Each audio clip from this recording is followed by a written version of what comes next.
Do you think science can ever meet what consciousness truly is? Science talks to us about how this whole universe came about, either through a Big Bang, the evolution theory. If science says it was caused by a Big Bang, the simple question is, who created the Big Bang? What brought me to Earth? It cannot just be a chemical blast. How much control do we actually even have? Is everything predestined?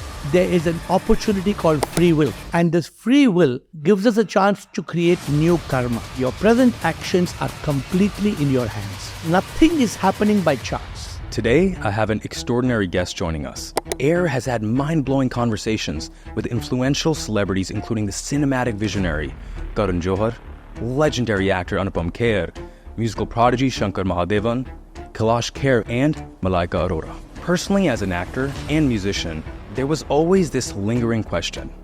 Is this all there is? Now, if you've ever had this curiosity about what lies beyond the material, this conversation is for you. Get ready to journey into the unknown and to walk away with a completely new understanding of life itself.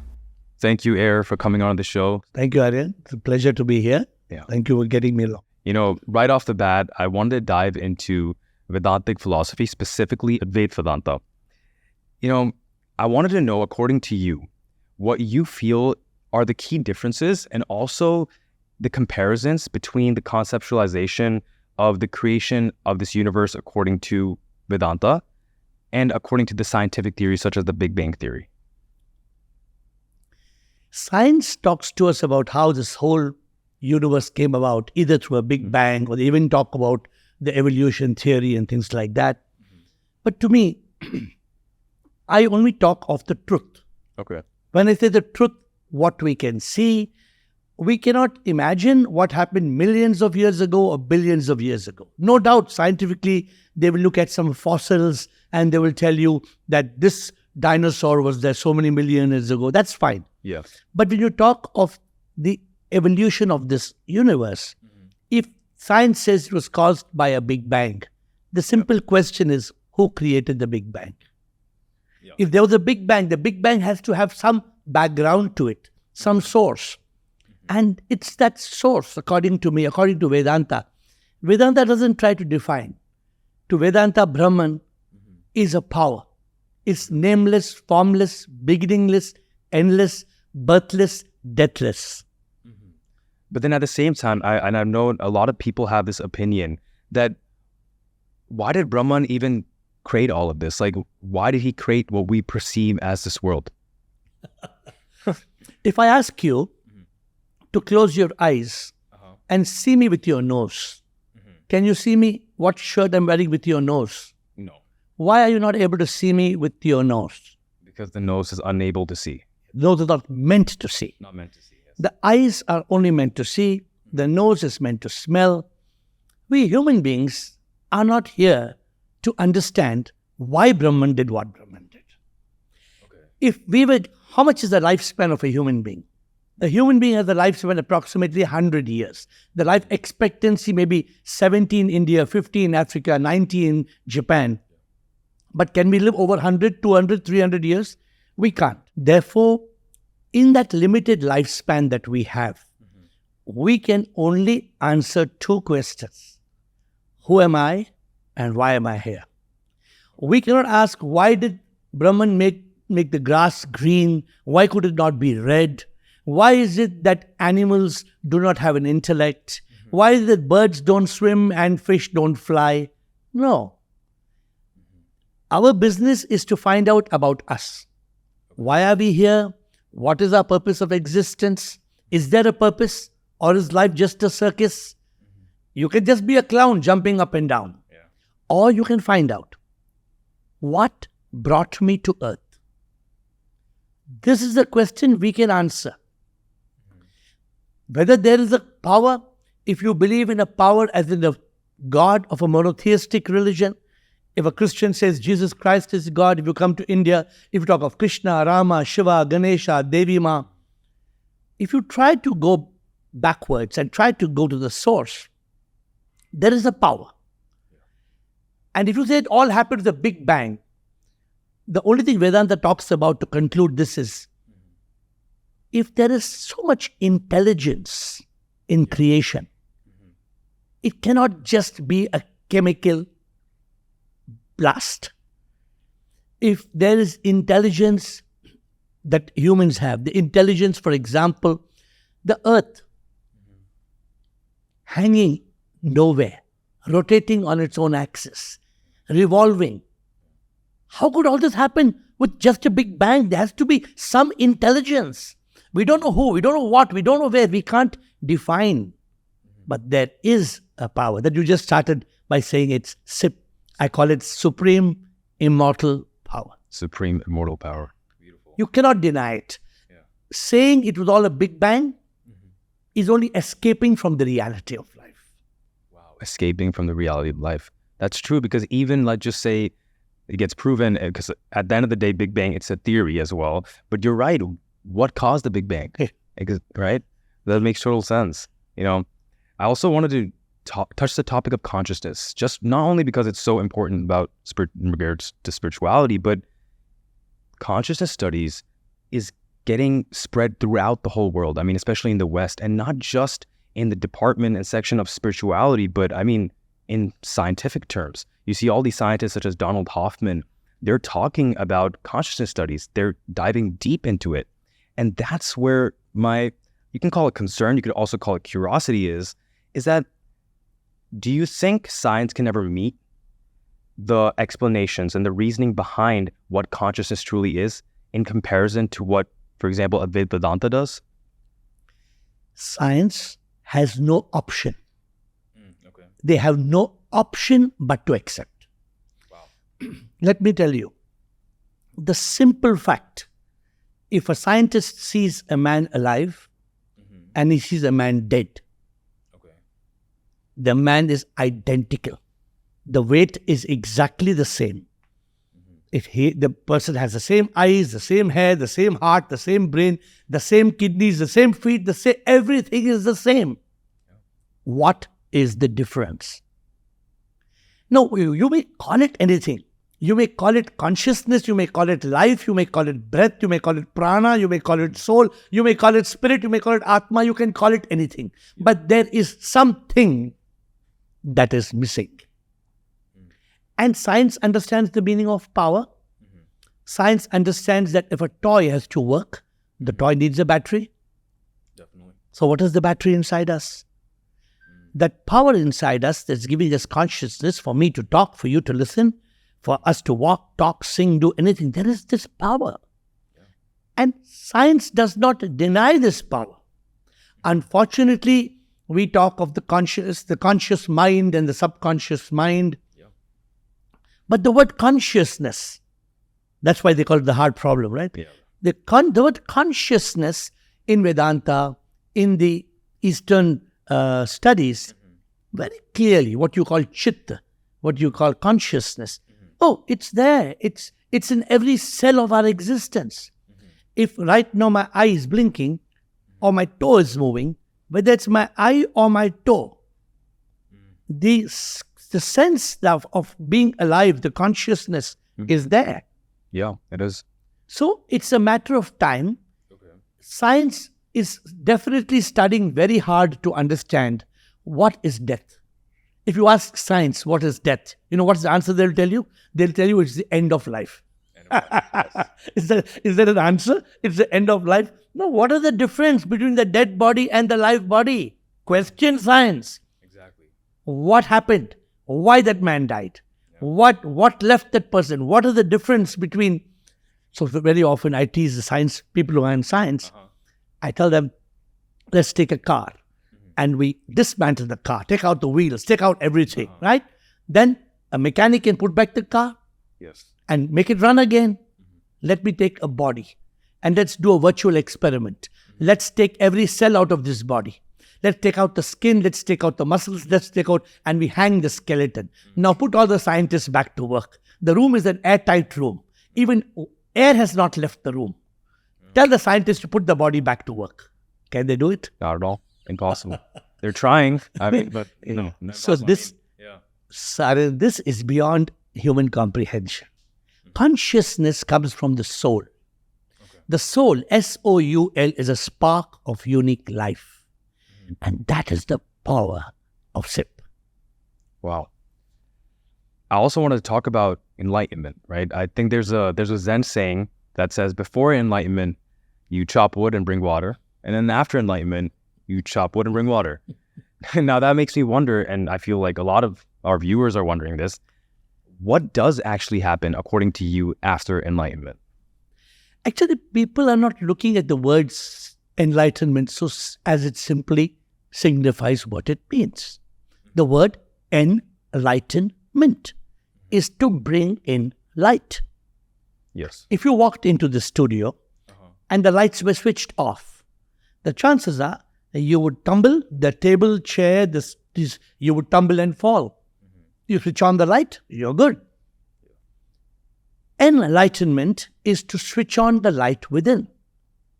You switch on the light within to realize. You open your real eyes and you realize, I am not this body that I think is me. Nor am I the mind and ego that says it's me. I am divine energy. When you start realizing, enlightenment takes you to that point where you question your beginning and you question your end. I've found a very simple way to help people awaken spiritually, to get the state of realization, enlightenment. Terms are different. It's all the same thing. Whether there is self-realization or spiritual awakening or enlightenment. When you try, I always tease people. I said, what's your birth date? Can I ask, when were you born? What day were you born? November 11th. February 11th. So people cut a cake because they say, it's my birth date and we got a cake. I tell them your birth date is fake. Because February 11th, you were not born, you arrived. If you ask your mother, February 10th, you were kicking inside her. You were kicking inside her. So when were you conceived in your mother's womb? That was 9 months before. Any doubt about that? Will science agree or science not agree? Science will agree. Because they can see through an X-ray and through an MRI, they can see that the cell, the two cells becomes a zygote, and the zygote from one cell becomes 2 and 4 become 8, and then it multiplies, or they say divides, and then 25 billion cells are formed. What were you when you were just that first cell? There was no Aryaan, there was no body, there was nothing, there was no mind, there was no ego, there was nothing. But you were already born to your mother, conceived to your mother. This is enlightenment. Enlightenment is just going backwards, going back from today to the day you arrived, not your birth date, your arrival date. I call it the arrival day. Yeah. Going back 9 months and pausing. What was I? You need contemplation. This knowledge is not enough. Enlightenment is realization. If suppose I tell you, what was I? I was a cell. If you tell everybody, they're not going to get enlightened. Yeah. Enlightenment is realizing, damn it, if I was that, what was I? And if that's not enough, then you take the moment called death. In the moment of death, many people, if you ask them, you ask anybody on the street, will you die? What's the normal answer? Eventually we will, yeah. Eventually we'll die. Anybody will tell you. Yeah. I tell people, no, you won't die. Yeah. Your body will die. And people say you passed away. So who passed away? If I was the body, then my family would not burn my body. If I was the body, then how dare you burn me? That's not me anymore. Yeah. It's very simple. If only we realize I am the one that came alive, that spark. 9 months before, there was just a spark of life. And at death, what left was that same spark of life. Enlightenment is realizing I am that spark that came and that went. And that spark is birthless, is deathless. That spark, as long as it's in you and me, it's SOUL, spark of unique life. But the moment it leaves you and me, it becomes one. Wow, beautifully said. And now that you did talk about birth and death, can you shed some light onto the aspect and topic of reincarnation, especially in context with the subtle body? So it's very simple. Many people, they ask the question, what is the guarantee that there's reincarnation? Many people want to believe, they want a very cool life, right? We live, we die, have fun. We go, oh, great. Life is just come, have fun and go. The question comes, what happens after we die? Yes. And the question comes, why were we born? Yeah. And these two are not enough to answer reincarnation. Okay. If you want to understand reincarnation, you have to understand this drama and the trauma that's unfolding in this Leela, this divine play as such. The drama of life is unfolding. And we experience trauma. You see somebody falls, somebody gets sick, somebody has an accident. There's lots of things happening. Yeah. What is happening is karma. Okay.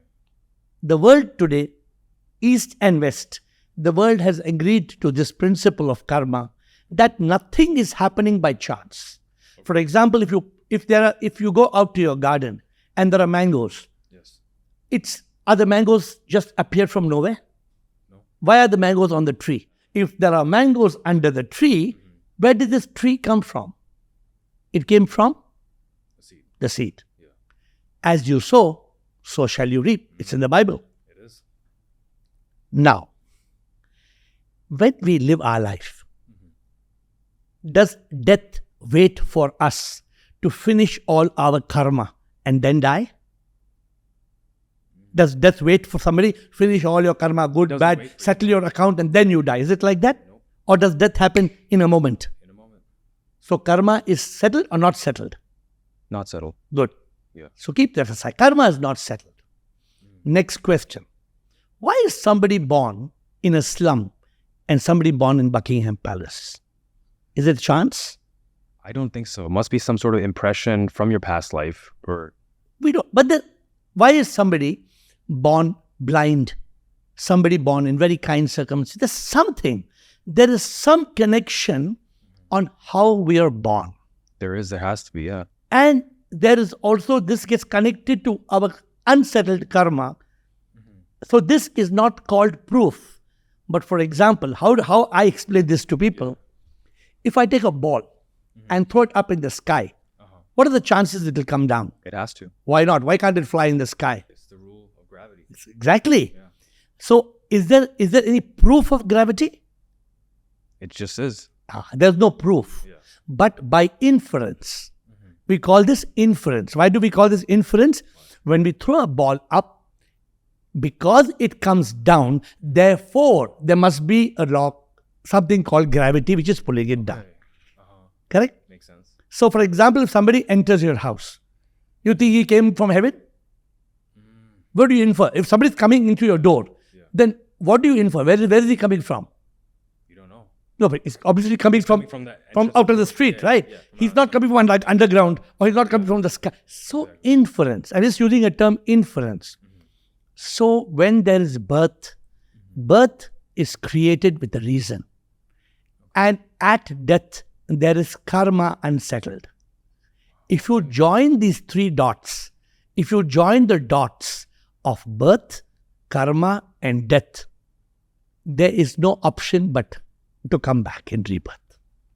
Wow. But then from a Vedantic perspective, how does one manage all these past, actions that they have the effects from? Like, what should we do and react when faced with negative karmic consequences? So very good. So for example, I am born with negative karma. I have a karmic debt. Karmic debt. Okay? Very good. So here's this innocent guy born with karmic debt. So it's very cruel world, right? I mean, what kind of God, what kind of creator? I mean, it's ridiculous. Yeah. No. When we are born, we have complete, mobile. When you get a mobile and if you give it to somebody, what do you normally do? You do a factory reset. Yes. Why do you do a factory reset? Because you want to delete all memory, all camera, all photographs, everything from it. Yeah. And the phone is brand new. Basically. Correct? Yeah. When we come back to earth, we are on a factory reset. Okay. We come and we are given a fresh opportunity. Now, with a negative karma, for example, I may have been born with one leg. Yeah. But I'm still good to go with an intelligence, with consciousness, with the power of discrimination to choose my present karma. Okay. I can still, even with one leg, I can live my life. There are many people who are born with physically challenged, even mentally slightly challenged, but they make their life good. Yeah. Therefore, although there is a negative karma with which we are born, there is an opportunity called free will. And this free will gives us a chance to create new karma. What ultimately happens is what I've written a book called Twin Karma. Okay. Twin Karma means a combination. It's like the Ganga in India. It is a confluence of the Alaknanda and the Bhagirathi. Okay. Two rivers get together and becomes the Ganga. Wow. Okay. So our old karma, our karma we were born, one karma that we brought to earth, and the other karma we did after our birth. So one karma we brought to earth, one karma after our birth, both merge to become our present karma.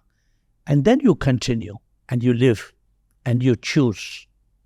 Wow. And this decides the future, whether you are going to ultimately get reincarnation or a realization. So life has two opportunities for each one of us. Either we will live and we will die without finding out who am I, or we will live and die, but we will not die. The body will die. Exactly. And we will fly. Yeah, and you touched the topic of free will. So that makes me want to ask about free will and destiny. How much control do we actually even have? Is everything predestined? So suppose you get out of the house and you sit in your car. Yeah. So you have the car, you switch on your car.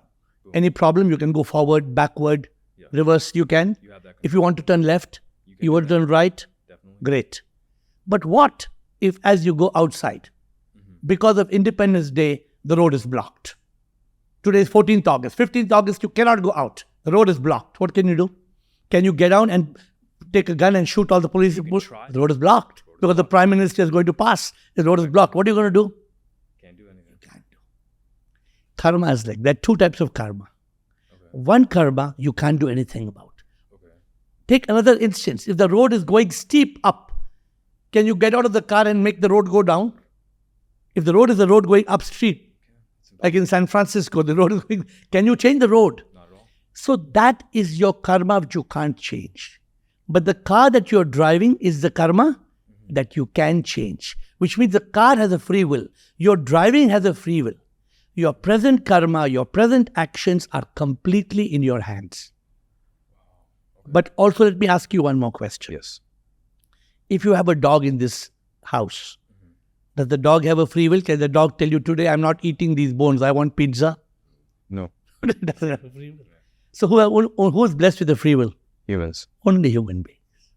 Therefore, the Vedanta says only human beings can get liberation. Enlightenment, a dog can't be enlightened. Exactly. Although I met somebody recently who said some Maharishi, he could get a monkey enlightened, he could get a... I am a very practical person. I talk what is understandable. Yeah. So, we've been touching so many topics that are about self-knowledge. How important do you think is self-knowledge, especially for the younger generation? You see all these days due to social media, there's negative and positive sides of it, right? Social media has also become a way to spread all this information, spiritual knowledge, but at the same time, social media has become a way for all these young people to take in information that might even negatively affect them in the long run, spiritually, materialistically. So how important do you think self-knowledge for the younger generation is? Self-knowledge is the most important graduation. Okay. If there is no graduation in realization, becoming an expert in technology and information is of no use. You may be lawyer, a doctor, you may earn money, but if you don't know who you are, if you don't know the essence of your existence, if you don't know the purpose of why you are here, so therefore you touched two questions. One, the importance of self-knowledge. Yes. We can do whatever we want. We can be a scientist. We can be a businessman. It's fine. Yeah. But we must know, what am I doing and why am I doing? If we don't, because we are not going to do it forever. Yeah, the what and the why. Yes, that makes sense. Yeah. One day this journey is going to come to an end. Okay. Then what? Why am I doing what I am doing? We have a glass called life, which is full. We have another glass called success, money, which is empty. We take this glass and we pour it into this glass called success, money, and achievement. In the end of the day, this glass is full, but the glass of life is empty. So life is over and you have this left. What are you going to do with this? Yeah. What you earn, others will burn. Yeah. So self-knowledge, why are we here? Why did I come to this world? So did we bring anything with us? Did we bring money? Did we bring cars with us? We came with nothing. And when we go, we will take helicopters with us? We'll go with nothing. Who doesn't know this? But they're escaping from that truth. Everybody knows, but nobody realizes. Wow. Everybody knows, but nobody realizes. Wow. No, that makes sense. That's true. Realization. You ask me what is enlightenment. Yeah. Realization is to open your real eyes. Realization. Open your real eyes to find out who am I. And you talk of social media. Social media is very good if you take the right stuff from social media, because you can reach out to people, you can spread the message. And that's why today spirituality has a boost. Because earlier people would tell you, shut up and follow this ritual. Do this super. Today people are saying, no, why? A youngster is asking the question, why should I do this? What's the benefit of doing this? Yeah, that's true. Correct? Yeah, but at the same time, because of social media, even if that spiritual knowledge is getting spread, it's also getting very distorted. So what's your thought on that? Even if, let's just say, like, say hot yoga or whatever, lots of like different aspects of Sanatan Dharam that is being spread to the US and other places in the world, is it, even though it's distorted, do you think it can still bring some benefit or put the people on the right track? Or do you think it's very important for the knowledge of spiritual wisdom to be delivered in its most purest form? Aryaan, how important is the GPS? Very important. And how dangerous is the GPS if you put a wrong address into it? Very dangerous. Imagine, I was in Australia a few years ago and I was driving and some damn nonsense I did. I put the wrong address of the airport. Oh, okay. And I'm driving to take an international flight. And it tells me, your destination is on the left. And I look at the left, it's a cemetery. Oh, God. Okay. The name of the cemetery and the name of the airport were the same.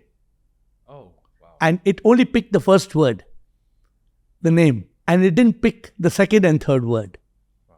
Luckily, I had time to change it. It was another 2 hours distance. And I drove. So what I'm saying is, you need a GPS. And in spirituality, we call it the Guru's powerful signal. A GPS is a global positioning system when you're driving. But if you don't have the right Guru's powerful signal, if you go helter-skelter, if you go in the wrong direction, obviously you'll reach the wrong destination. Yeah. So the direction is very important. For example, people are saying, I want to do yoga. Yeah. You can't do yoga. You have to be in yoga. Yoga is a state of being united. The word yoga comes from the word yuj. Yuj means I am united. Whether it is dhyana yoga or meditation, bhakti yoga or devotion, karma yoga or action, jnana yoga or education. I was blessed with Prema Yoga, or the yoga of divine love, where you see everybody as a manifestation of the divine. Wow. But the point is, if you do not get the right master, your life is a disaster. Okay. But if you get the right master, you'll get to your destination faster. Wow, and you just touched the topic of Prema Yoga, divine love. How does that manifest into spiritual practice? It's very simple. Prema Yoga means the yoga of divine manifestation. Prema Yoga is the yoga of love. So generally, since you're talking on the subject, if a person wants enlightenment, if a person wants to be spiritually awakened, it's prescribed that a person should try to live in yoga. Living in yoga means There are two options. Either I can live in bhoga. Bhoga means I want the world, I want food, I want clothes, I want perfumes, I want gadgets. All my time and attention is going into the desire of the material world. This is bhoga. But if I want the truth, I want God, I want liberation, I want bliss, I want peace, I want Satchit Anand. This is the science of trying to be in yoga. Okay. How can you be in yoga? Being in yoga is simply understood. A good SIM card. Suppose I'm calling you from my mobile, from here to here. Yeah. Is my mobile calling you from my mobile to your mobile directly? It's going to the tower. Yeah. In fact, the satellite. The tower to the satellite and then back to the tower and back to you. Correct? We know how the mobile functions. Yep. This is a great example of yoga. Okay. How the mobile SIM card is connecting to the satellite. Imagine you go abroad and you're trying to connect sometimes. What does it tell us? It says searching for network. Yeah. It doesn't connect. Then does the mobile work? Nope, not at all. That's an example of bhoga. So when we are not connected, we are in bhoga. But when we are connected, we are in yoga. Connect, yuj. And it's not my words. Yeah. The word yoga comes from the word yuj, which means union. The word yuj means union. How you become a yogi is you are able, through dhyana, meditation, through bhakti, devotion. When I was praying to God, earlier I used to pray to a God, Lord Shiva. For 40 years I prayed to a God. I thought that was God. And then I was in love with God. I was seeking God. I was wanting God. I was crying for God. And the Lord brought that spark, saying, God is not God. God is Sip, a Supreme Immortal Power. When you realize that God is a power and you realize God is in every soul, the soul in you is Sip, the soul in me, the spark of unique life, soul, is the Supreme Immortal Power, just like a wave. Whether it's one wave or the second wave or the third wave or the fourth wave, what are all these four waves? They're all part of the ocean. They come from the ocean, they go back to the ocean. Yeah. So when you're in yoga, you realize that the divine is everywhere. When you realize the divine is everywhere, you see God in all, you're able to love God in all. Okay. When you're able to love God in all, it's Prema Yoga. So otherwise, can you love God? There's no way of loving God. There's no way of being united with God. But if I see God in you and I love you as a manifestation of God, then this is Prema Yoga. So if you're loving your beloved, suppose you have a girlfriend or a wife and you love them, in Prema Yoga, are you loving the skin? You're not loving the skin. Not real love, no. You're loving the divine that is within. Wow. And when you love the divine that is within, through the prema, through the love, through the manifestation, you remain in yoga. Wow, and that makes me want to talk about liberation, moksha. According to you, what steps should one take or one has to take in order to just come from that state of just merely understanding and knowing to the state of actually being fully realized and in internal bliss? If you're talking of moksha, there are two. First, let's understand there are two stages. I tell people, please get it into your head that you cannot get enlightened after you are dead. You can only get enlightened when you are alive. But you cannot get moksha when you are alive. So the term moksha is a person gets enlightened and is living in that state of enlightenment. If you're living, as I call, as a Satchit Anand Atma, if you're living as a divine liberated soul, then in the moment when the body dies, there is no rebirth. I will explain that to you. Okay. But the state of enlightenment, I have given 8 stages. There are 8 stages to that spiritual awakening, state of enlightenment. The state, it's called mumukshu. You first become a mumukshu, a lover of God and liberation. You become a jigyasu, you seek it. Then you become a jnani, you have knowledge. Then you become a yogi. Then you become a Buddha, like Gautam Buddha. Buddha means you become awakened. You become awake. That's not the over. After Buddha, you become a sthit pragya. After sthit pragya, you become a jivan mukta. And after Jivan Mukta, you reach the final state called a Sat Chit Anand Atma, which means you are living in bliss. You live completely in truth consciousness. And when you live in that state of truth consciousness, after crossing these 8 stages, in the moment of death, you get moksha. Which means you get liberation and there's no reincarnation. So there are 2 options as per our scriptures. The Kathopanishad tells us there are 2 options. Either when there is realization, there can be liberation and unification. If there is no realization, there's reincarnation. Okay. And I understand everything you're saying, and I totally agree with it. But at the same time, to people that are watching, right, that aren't that deep into some of the topics that we talked about, but they understand that, yes, sometimes people are unconscious, they are ignorant, and they commit acts that in reality, in that moment, will cause anger within you. According to you, even after this spiritual knowledge, let's just say, which a lot of people aren't, they're not enlightened, right? They're not on that state yet. They might have happiness here and there, but they're not in bliss. How can one allow themselves to forgive people that are unconscious and ignorant? Like, for example, if someone kills your family, right?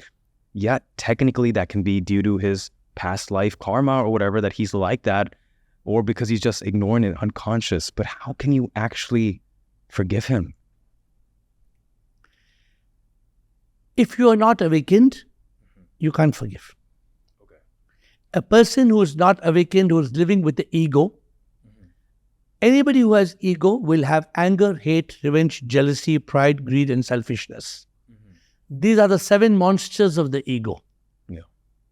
But the moment you are awakened, when the ego that stands I, tall as a wall, as long as that ego is like this, but the minute this I that studied tall has a fall, when I has a fall, then you see the divine in one and all.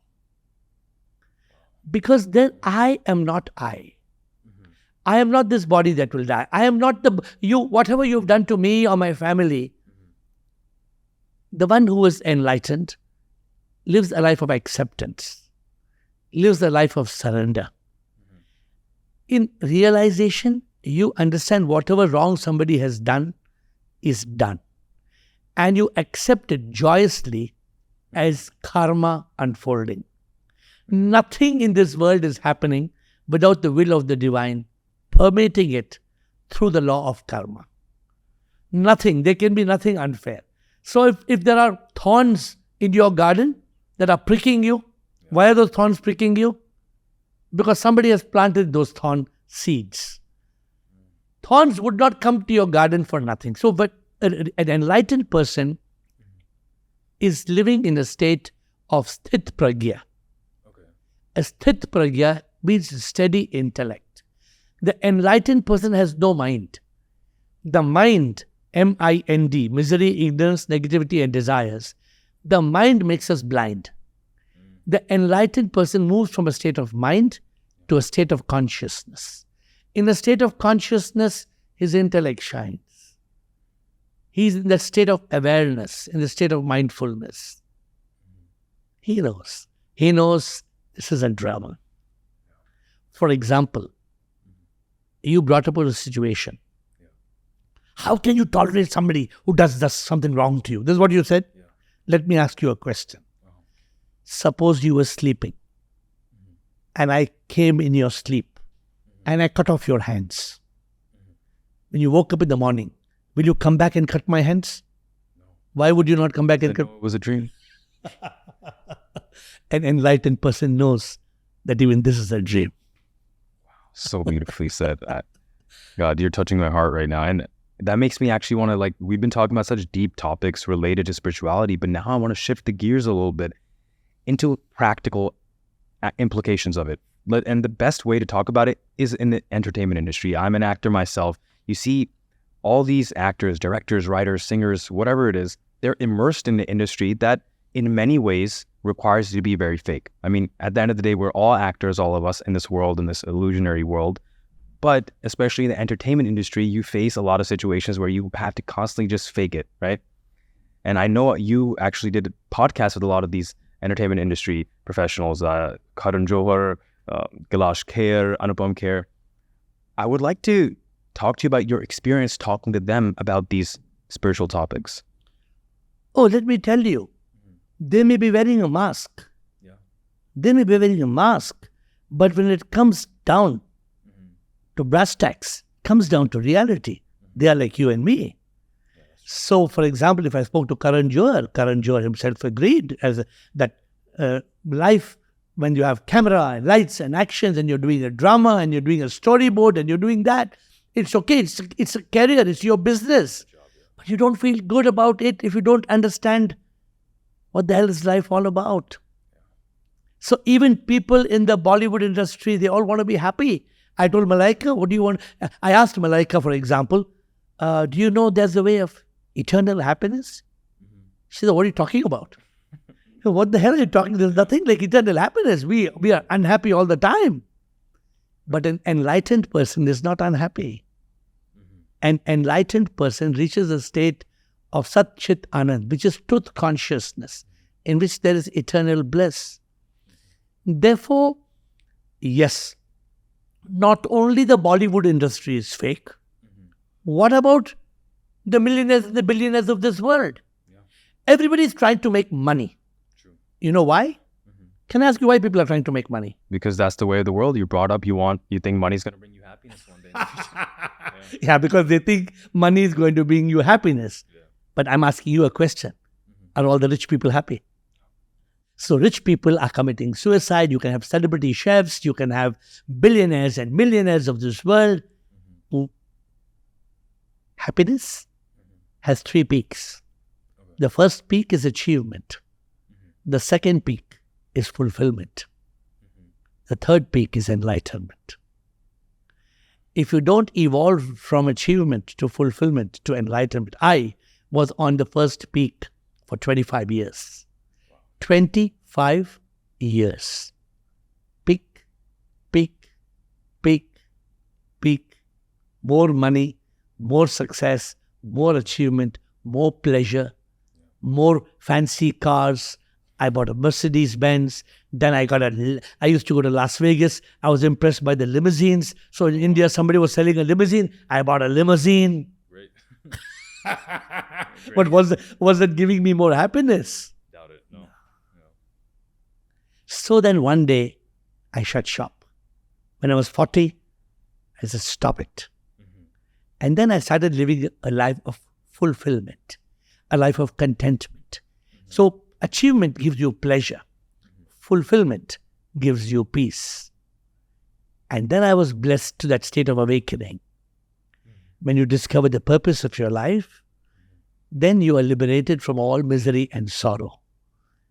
That purpose makes you enjoy the circus in a manner that you're happy no matter what. Nothing bothers me. So I don't know whether I drifted away from your question. No, so beautifully said. I mean, what you just said, the 3 peaks of happiness, I mean, I think that is so true. And it's very hard for people to realize that. But what you just said about 3 peaks of happiness, it's just opening my eyes. So thank you so much. It was truly an honor having this conversation. And I really hope that the people that are watching definitely take away something from this and apply it to their regular lives. So thank you. Thank you. Interesting questions. I hope it opens the eyes for people to make them realize the truth. The truth is actually available. And unfortunately, the problem is this. It's not that what you and me are talking is absolutely new, but it's not just listening from the ears. Unless we listen and we absorb, I tell people, ask, investigate, then you will realize. So that's the method to do it. Wow. Sip to you. Thank you.